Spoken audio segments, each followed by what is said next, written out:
Bueno, Alejandra, ¿cómo llega la grafología y todo este movimiento donde vos estás incluida, que es trabajar por la paz y por estas cosas que son como herramientas alternativas? Bueno, el tema en grafología empezó mucho antes de empezar a tener conciencia de la necesidad de paz, ¿no? Por esas casualidades de la vida entré en una librería y vi un libro hace unos cuantos años, en el 80 y pico, de grafología. Era un libro básico, estaba ahí, me generó curiosidad y empecé a leer. Y después de un tiempo me enteré que había cursos del tema. Ingresé, empecé a cursar como un hobby y bueno, y finalmente quedé tan enganchada que seguí trabajando en el tema, seguí buscando crecer, averiguar, investigar y bueno, me enamoré cada vez más de la grafología. ¿Para qué nos sirve la grafología? Para cualquier actividad en la que vos necesites contactarte y conocer al ser humano. Es la capacidad que te permite observar a través de un trazo un abanico de emociones, de pensamientos, de mecanismos de defensa, todos los aspectos que vos puedas creer, incluso hasta en tema de salud, se puede observar a través de un trazo.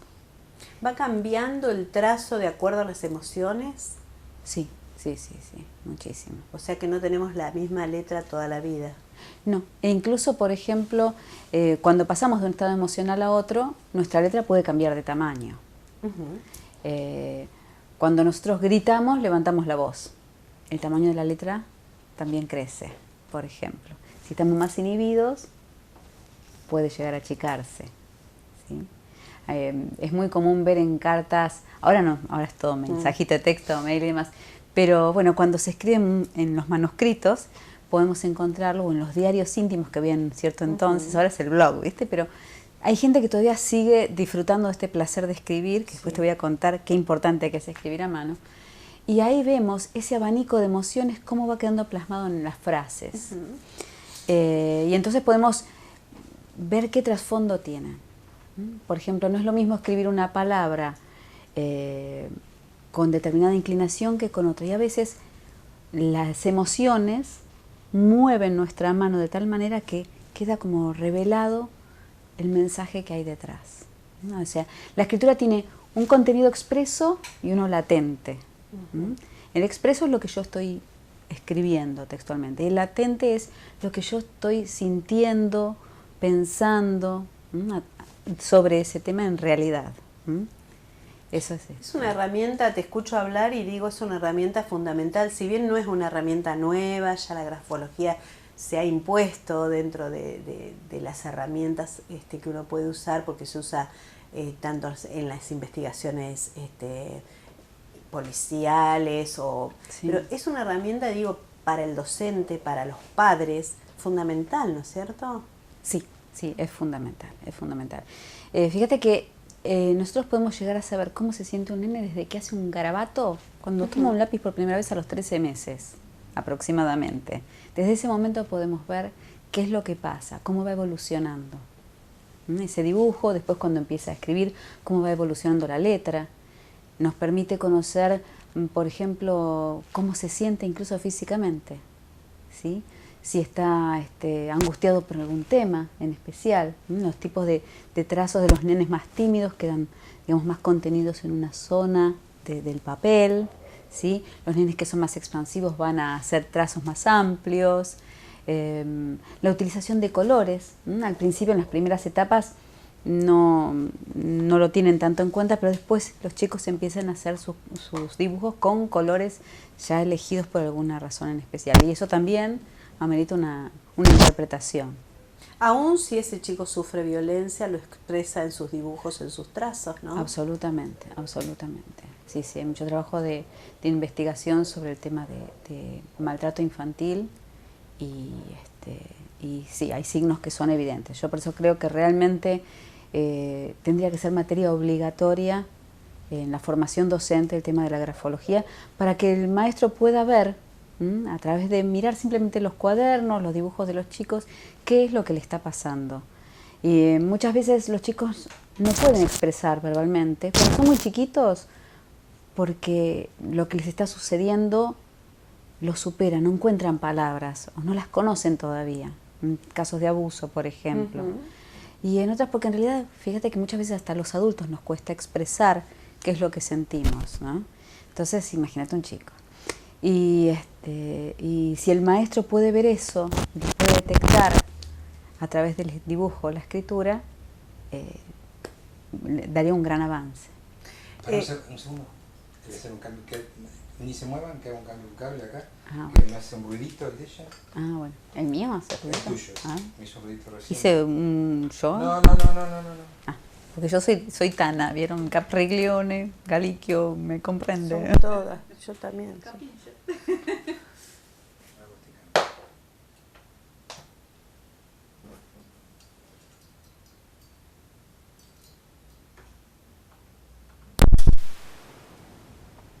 ver. ¿Ahora sí? Sí. Bueno. Pregúntame. Pregunto.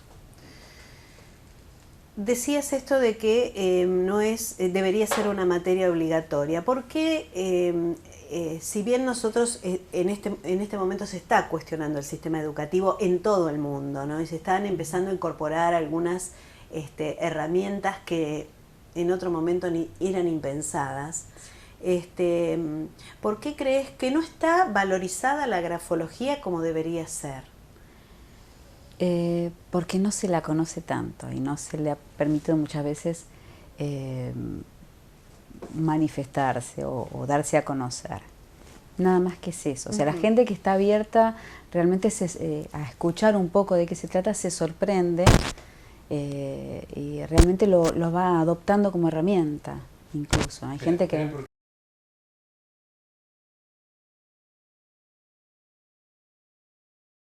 ¿Cuál es la misma pregunta otra vez? Sí. ¿Cuál era? Ni me acuerdo. Sí, ya sé. Listo. Cuando quieras. Te cambio la respuesta.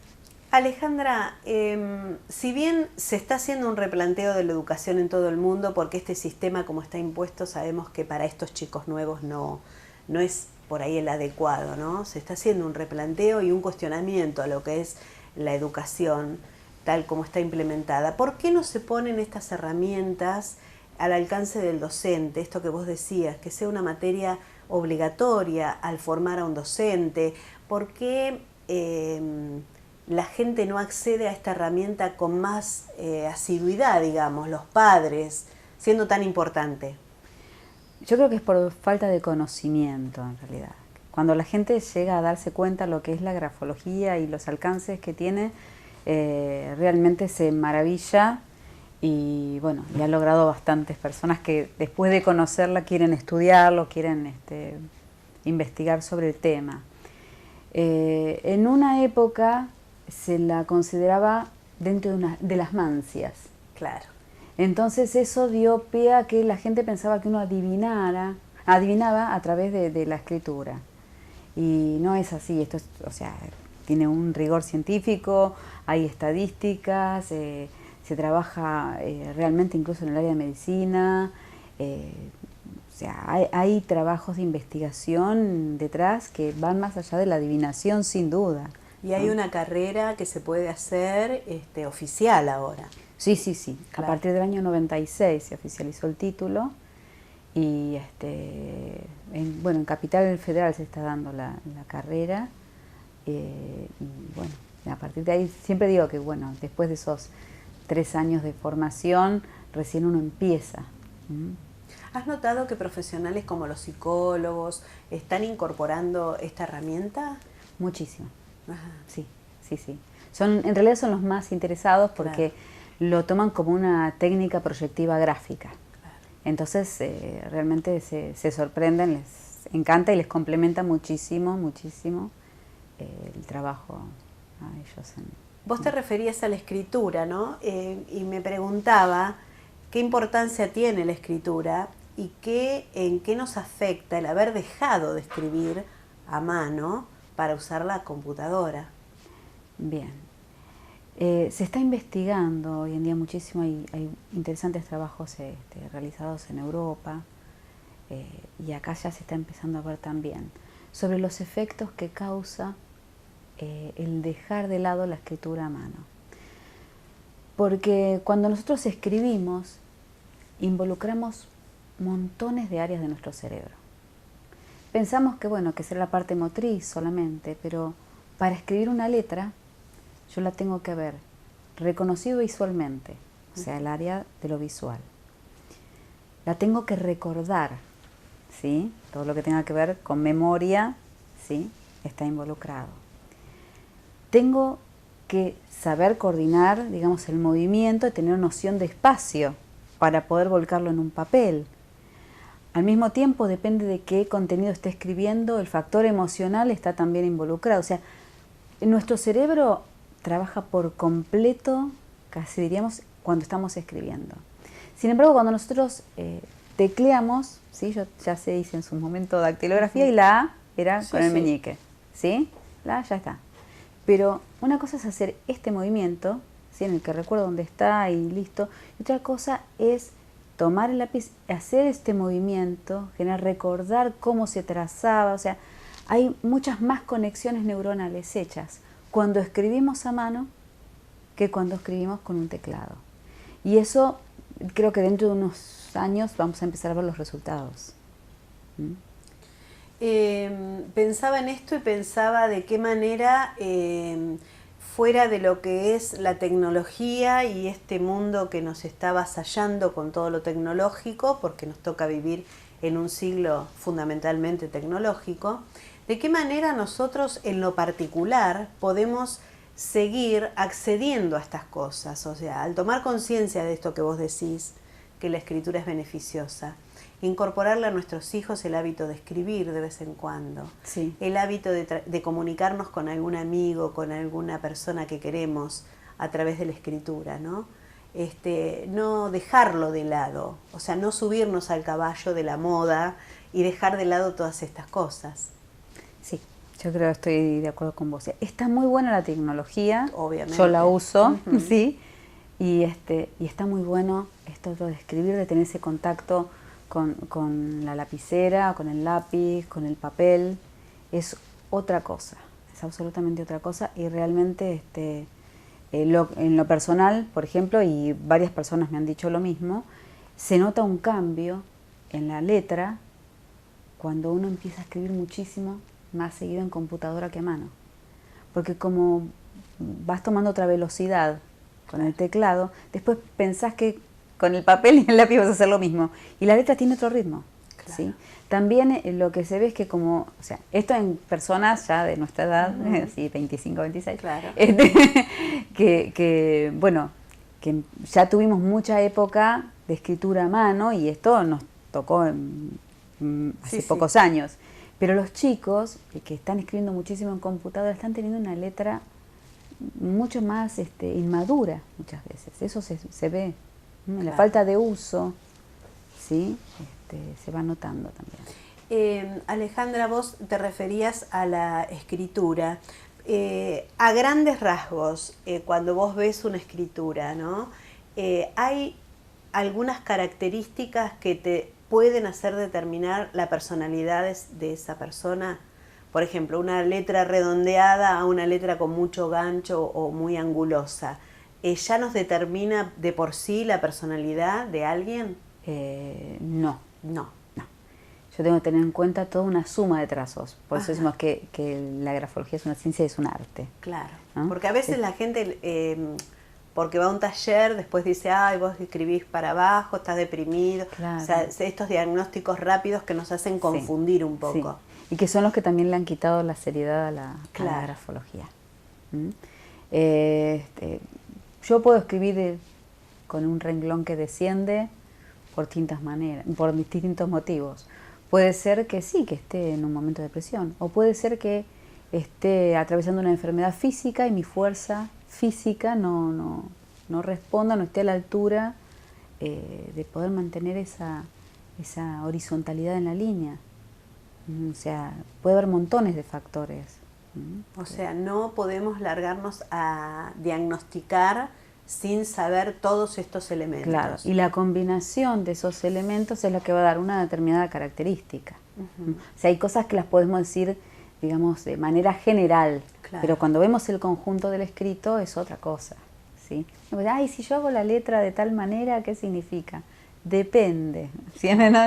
¿Pero cómo depende? Y porque puede ser esto. O sea, Claro. Nosotros cuando nacemos tenemos factores genéticos que los heredamos.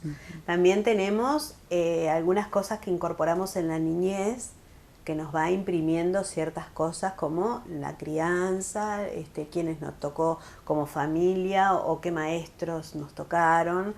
Y también la cultura nos atraviesa, ¿no? Esto cuando uno llega a una edad donde puede discernir, ¿se puede modificar? ¿Qué podemos modificar de nuestra personalidad? bueno, el temperamento lo traemos, pero hay ciertas cosas que nosotros las podemos trabajar en nosotros y las podemos trabajar primero desde otras áreas y se va a ver reflejada en la escritura, ¿sí? O puede ser al revés, yo puedo elegir trabajar ciertos aspectos a través del grafismo y se produciría un cambio, digamos, en la personalidad también. O sea, en las conductas, no en la personalidad, en las conductas. Eso es en lo que se basa la grafoterapia o la reeducación gráfica. Si yo sé, por ejemplo, que no sé, supongamos que tengo, no sé, una escritura muy angulosa y que eso significa que soy un tanto irritable y en realidad me molesta porque me ha perjudicado en montones de relaciones y demás y lo quiero modificar, entonces empiezo a trabajar grafismos que bajen esa angulosidad, ¿sí? Es todo un trabajo sistemático. Exacto, sí. Claro. Sería algo así, o sea, esto actúa por ley de reversibilidad, ¿no? Si yo soy así y como soy así escribo de esta manera, entonces si yo modifico mi letra o mis trazos, puedo modificar ese aspecto de la personalidad. Bien, y vos también, Alejandra, te dedicás o también has estudiado lo que son los mandalas, ¿no? Y cuando vos decís esto de que podés modificar a través de un ejercicio de cambiar nuestra letra o nuestra escritura y podés revertir algunos aspectos de la personalidad, también los mandalas hacen esto, ¿no? Son herramientas que nos pueden ayudar a tener una mejor calidad de vida, ¿no? Sí, sin duda, sí. ¿Qué son los mandalas? Los mandalas son pensamientos contenidos dentro de un círculo y distribuidos a través de imágenes alrededor de un punto central. Sería esa la traducción, más o menos. La palabra mandala viene del sánscrito manda y la, esencia y recipiente. Entonces sería el contenido de una esencia, de un pensamiento, de un sentimiento dentro de ese círculo. Son terapéuticos porque justamente el círculo contiene. Y entonces uno puede volcar ese interior que tiene dentro de ese círculo y se va a sentir contenido. Si uno observa la naturaleza es circular, desde nuestro planeta hasta un montón de, si uno mira la flor, está desde el centro hacia afuera, los frutos lo mismo, o sea, en la naturaleza son mandalas perfectas, ¿no? Exacto. Si uno se pone a observar. A partir de eso el hombre utiliza esto, o sea, crea esta figura, este círculo y este centro, a partir de la observación de la naturaleza. Yo creo que sí, y además porque ya lo tenemos incorporado en nosotros mismos. Ajá. Los ojos, los tuyos, que tienen un color impresionantemente hermoso, son mandalas. Claro. Tenés el círculo y el punto central. O sea, nos gestamos, ¿sí?, en un vientre que se hace circular, ¿sí? La concepción es un óvulo que es circular, se hace el huevo que se va formando, el cerebro. Exacto. Todo tiene esa forma, digamos, circular. Nos rodea, salimos al mundo y bueno, lo que vos decís, nos encontramos con las flores, con un sistema solar que tiene planetas con formas circulares. Y más allá de eso es como que cuando hablamos de los ciclos de la vida, hablamos de un círculo, ¿no? El círculo de la vida. Sí. ¿Sí? las estaciones del año, todo es un ciclo, y el ciclo es algo circular. Entonces tenemos ese concepto de lo circular, está en nuestro inconsciente colectivo. Por eso aparece en distintas culturas el mandala presente, ¿no? ¿En qué culturas aparece por primera vez? O sea, ¿quién es el que lo toma? Está en distintas partes. O sea, te encontrás con mandalas desde épocas prehistóricas incluso. O sea, nativos de distintos lugares del mundo lo han incorporado. Cada uno, bueno, algunos con diseños más complejos, otros más simples. Los más famosos, digamos, son los de Oriente, ¿sí? Algunos están diseñados en base a geometría sagrada, ¿no? Y bueno, después quien los trajo para empezar a trabajar los occidentes fue Jung. Empezó a estudiar todas las culturas y demás, y él se dio cuenta de que eran realmente reveladores. Los empezó a trabajar primero en sí mismos y después lo empezó a aplicar en sus pacientes, y notó que realmente los resultados eran sorprendentes. ¿Qué efecto causa trabajar con mandalas en la persona? Bueno, primero que el mandala es una herramienta de meditación activa. Realmente cuando coloreamos o diseñamos un mandala, entramos en un estado meditativo. Nos permite trabajar los dos hemisferios del cerebro. Es equilibrante, ¿sí? Primero cuando nosotros si trabajamos con el coloreado, ¿sí? Va a ser, digamos, más la parte artística, ¿sí? El hemisferio derecho y demás. Pero muchas veces cuando llevamos después a expresar verbalmente o a querer explicar lo que hicimos, ¿sí? Ya empezamos a trabajar con una parte más racional. Igualmente, o sea, en el diseño, en el trazado de mandalas, especialmente cuando se hacen con trazos de geometría sagrada, se utilizan los dos hemisferios, uno que es el que calcula el diseño, ¿sí? Que hace que tengas determinadas proporciones, y otro es el que le da el color, la parte emocional y demás, lo artístico. Cuando nosotros utilizamos los mandalas como para terapéuticamente, ¿no? Sí. Ya vienen prediseñados. Algunos. Pero ¿qué pasa cuando nosotros nos ponemos a dibujar y vamos buscando esas geometrías? Vos, el que sabe analizar un mandala, ¿puede también, como en la grafología, determinar la personalidad o el estado anímico de una persona? Sí, pero en lo personal prefiero que sea la misma persona la que pueda observar y descubrir eso. La intención, también trato de trabajarlo así dentro de lo que es la grafología. El enfoque es que la persona pueda ser su propio maestro, que pueda descubrirse a través de sus trazos, ya sea en lo escrito como en el trazado de un mandala. Esto la verdad que lo aprendí de mi maestra, la licenciada Ana Inés Abruj, y realmente para mí fue revelador y fue lo que me llevó a darle un enfoque diferente a la grafología, justamente. Porque he visto casos, que incluso algunos realmente muy interesantes, de gente que dice, vos sabés que yo empecé a pintar mandalas y se lo llevé a mi terapeuta y estuvimos hablando del mandala que yo había hecho. Ah, qué interesante, sí. Entonces me hizo algunas interpretaciones. Ah, qué bueno, ¿no?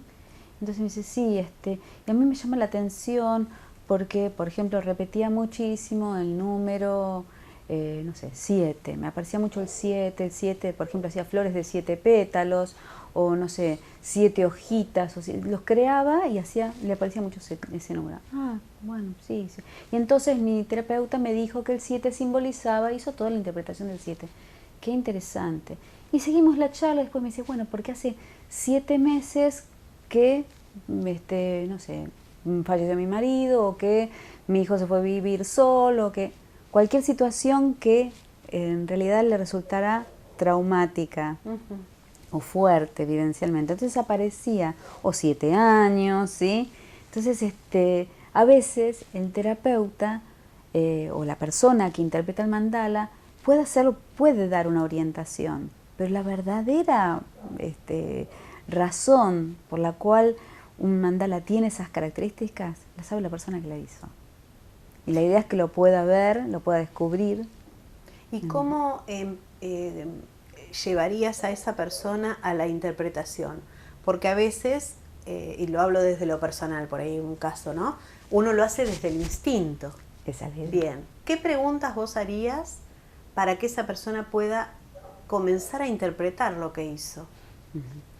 Sí, la idea es que...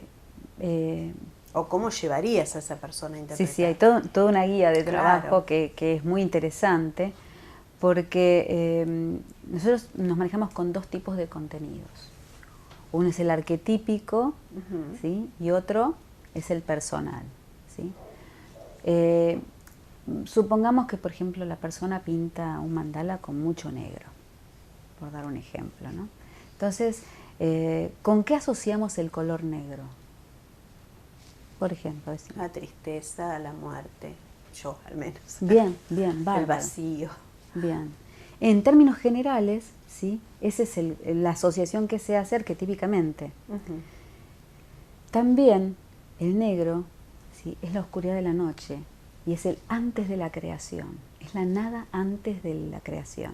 Entonces yo me puedo encontrar con que esa persona esté atravesando un momento de duelo y demás, o puede ser que ya haya tocado fondo y lo único que le queda es pegar el salto y esté en esa previa a pegar ese salto y salir de esa situación. ¿Quién lo va a saber decir mejor? Claro. La misma persona. Claro. Sí, absolutamente. Exacto. De acuerdo.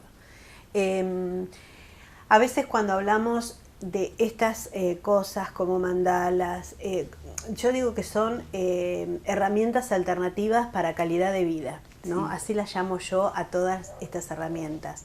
El Reiki, mandala, meditación.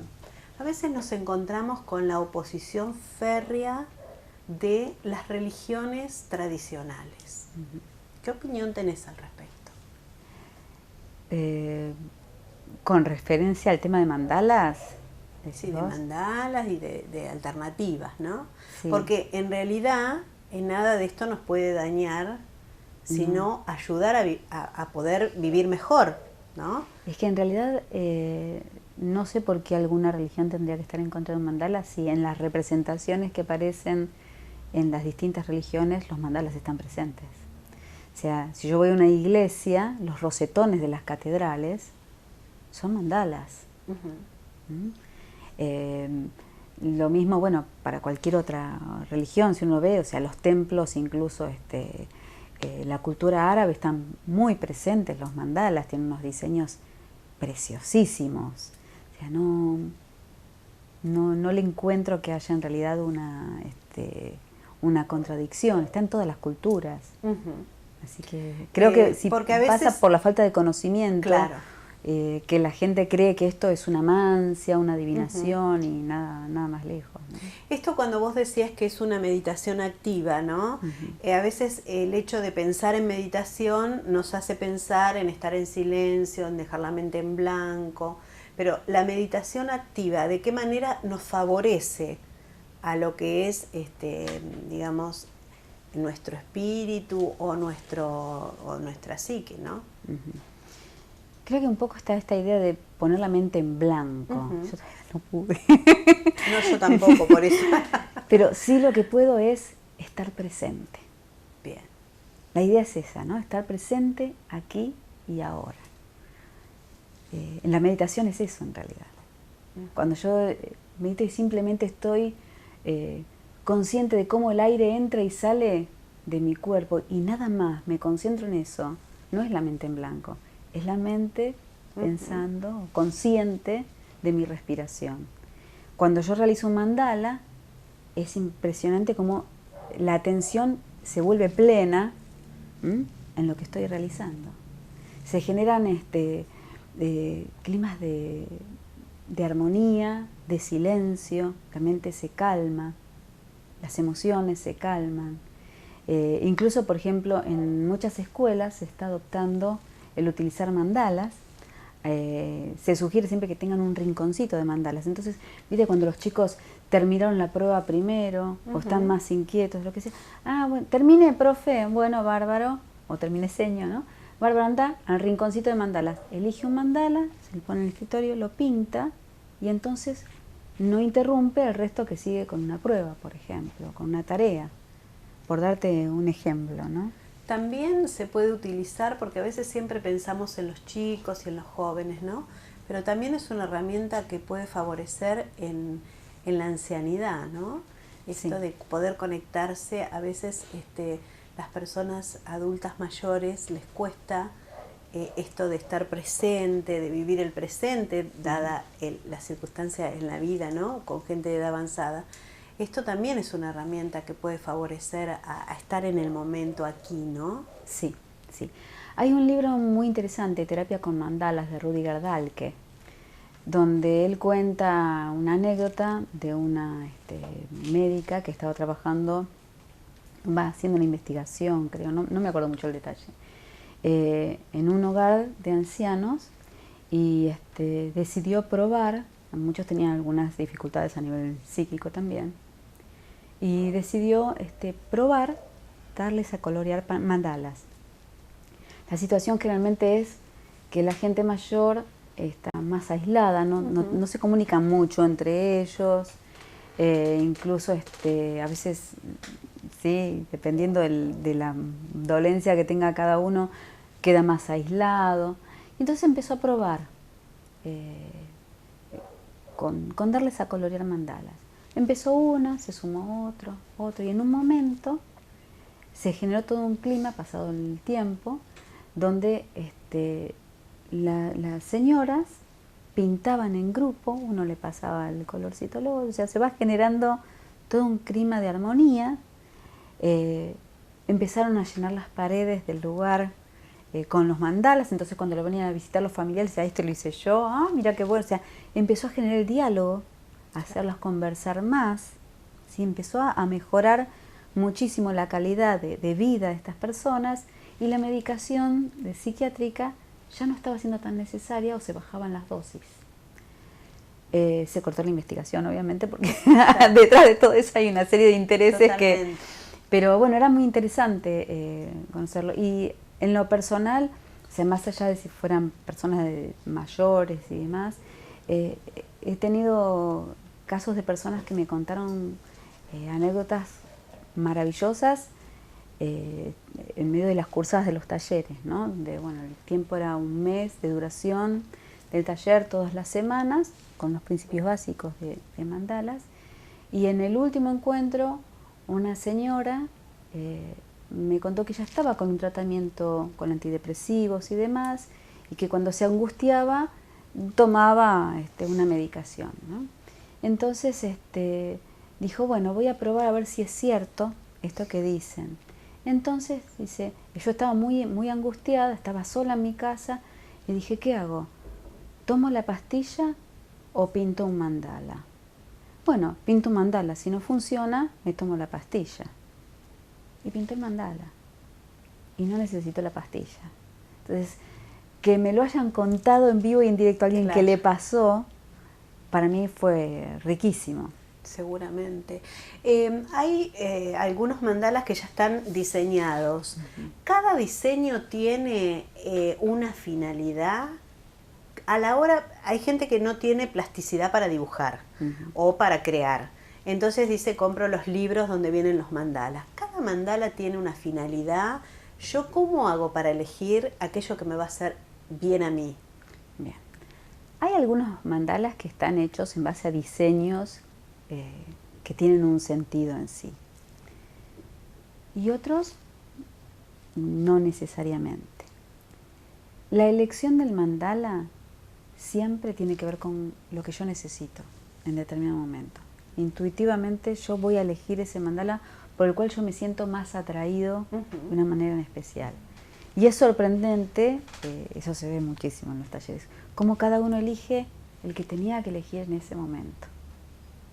Incluso un mandala lo puede pintar en un momento de determinada manera, pasa el tiempo, vuelve a ese diseño y aplica otros colores, porque se siente diferente.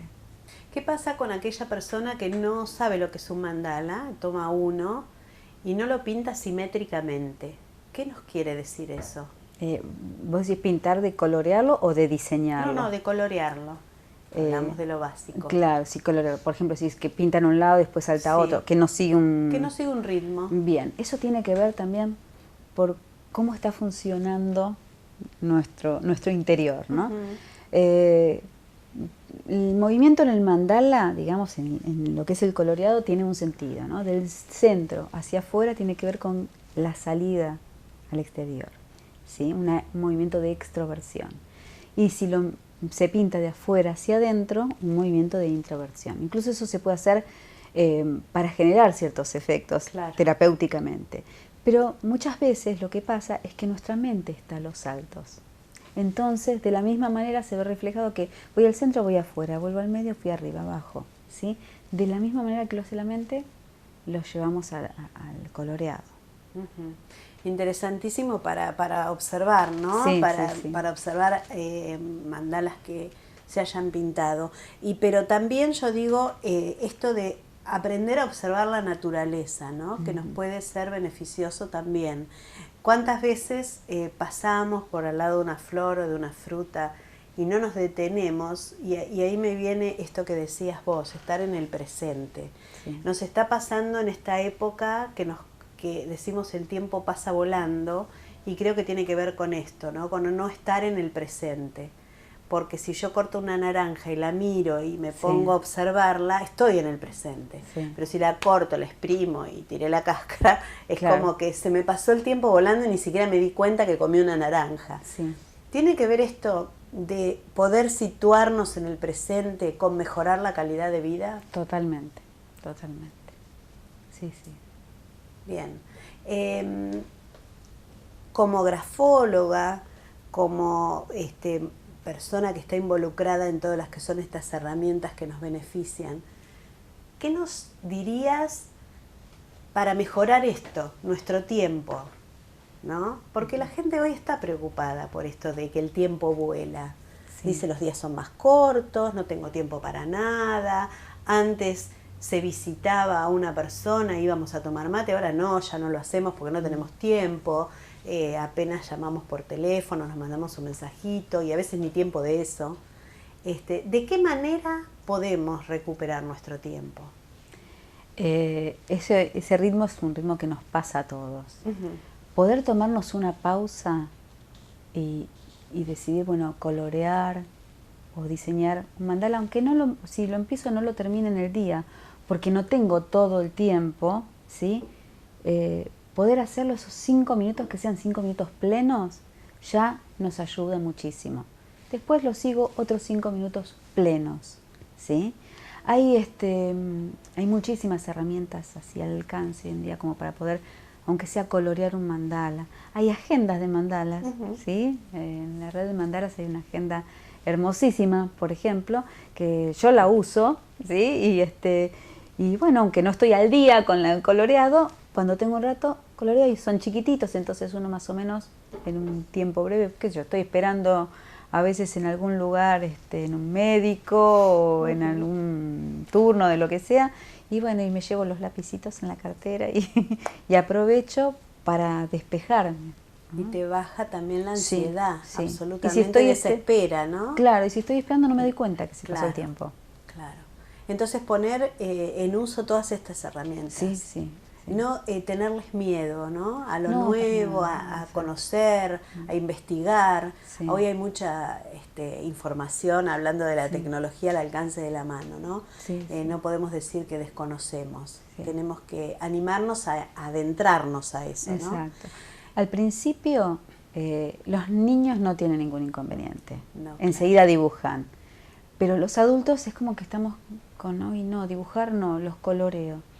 Yo empecé coloreando y después me di cuenta que también los podía crear, ¿sí? Y realmente lo disfruto mucho más que colorearlo solamente. Pero es como que una etapa va pasando la otra, y yo empiezo con un coloreado, si me resulta dificultoso dibujar, y después voy al dibujo y realmente es mucho más fácil. Y también como mensaje me parece que nos quede esto de que los padres, los docentes, las personas que trabajan en los geriátricos, todos podemos utilizar estas herramientas, ¿no? Sí, donde nos van a conectar con uno mismo y a la vez esto de sacarnos la ansiedad, la agresión. A veces cuando pensamos que la sociedad está violenta, decimos, bueno, pero todos contribuimos a esa agresión, ¿no? Cada uno, o sea, transformar el mundo no vamos a poder, No. pero cada uno desde su espacio puede, ¿no? Sí, lo chiquitito, sí. Claro, lo chiquitito. Lo que tengo Alejandra, al ha sido un gusto conocerte. Para mí quedaría también conocerte. horas charlando con vos y además, no sé, me pondría a pintar para que me interpretes todo. No, lo tendría que interpretar vos.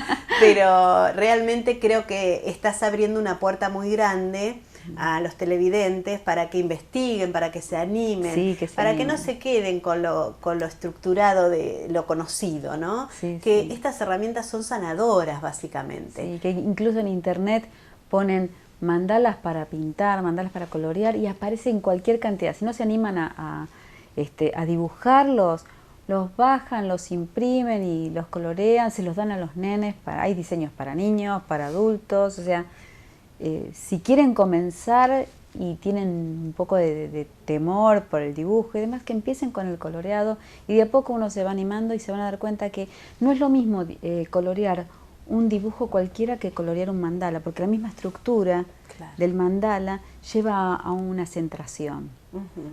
Y también animarnos a volver a la escritura, ¿no? Sí. A escribir esa cartita de amor, a dejarle un mensaje a nuestros hijos escrito a mano, Sí.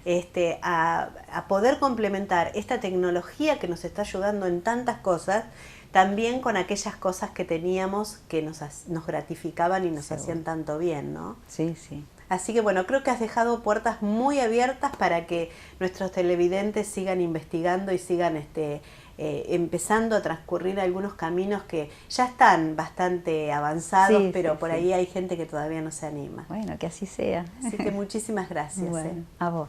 Un gusto, Silvia.